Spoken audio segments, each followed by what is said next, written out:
Hi, this is Ron W Rathbun, and I am giving feedback to a Kelee meditation student.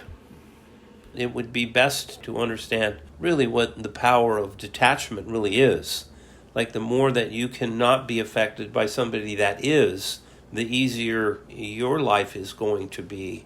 Because the problem when things get more difficult in the outside world is it distracts people away from their own internal world of their self, which means that nobody's really getting anything done in here because all your attention is going out there.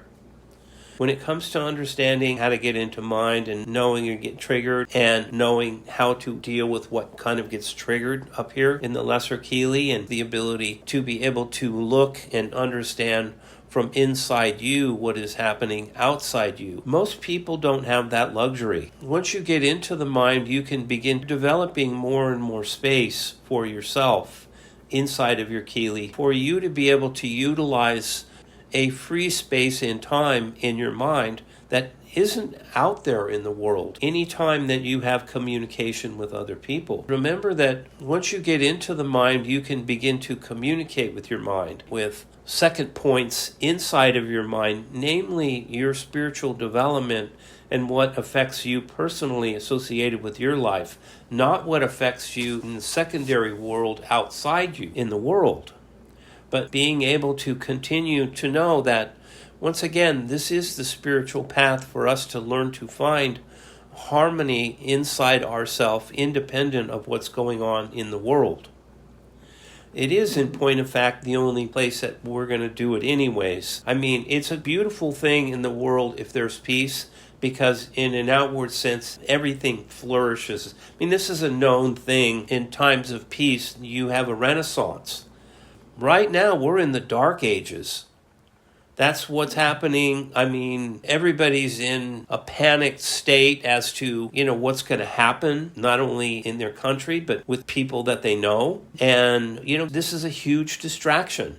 So if we are going to certainly learn how to continue to feel like we have some meaning in our life, it's going to be very hard to find out there right now. It has to be in here, and what's happening on a daily level with the things that you can do to continue feeling like you're living a meaningful life in a non-meaningful time.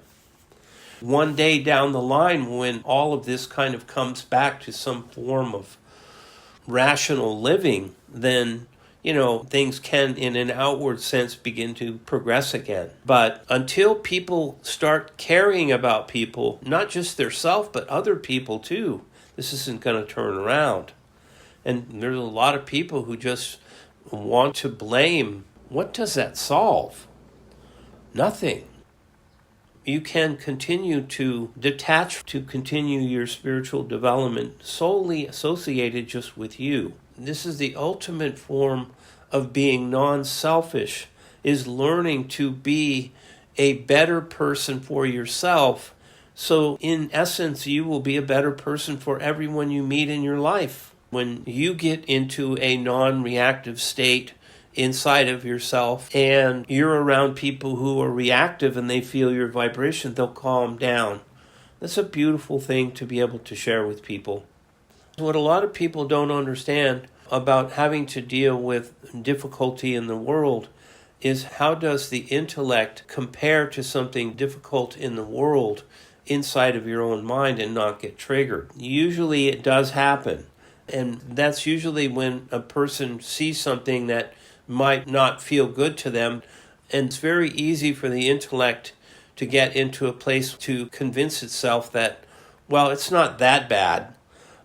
No, we don't want to get acclimated to a feeling of things aren't that bad. The only way to actually deal with, in this case, it's broken thinking, is to get into mind so that you're not looping through the intellectual process.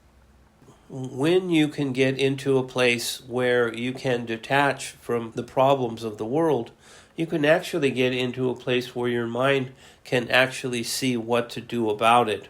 Whether or not that's just you realize you're just going to have to detach from this and get on with your day, which most often is what you're going to have to do. It's kind of like watching the news.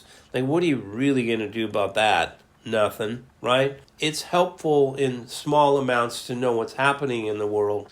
But what we need to be able to do is to continue to focus in an area inside of our own mind where we can do something that has meaning to us personally. And this is just your everyday experience of what you do that you learn to enjoy that actually has nothing to do with somebody else's vibration or control.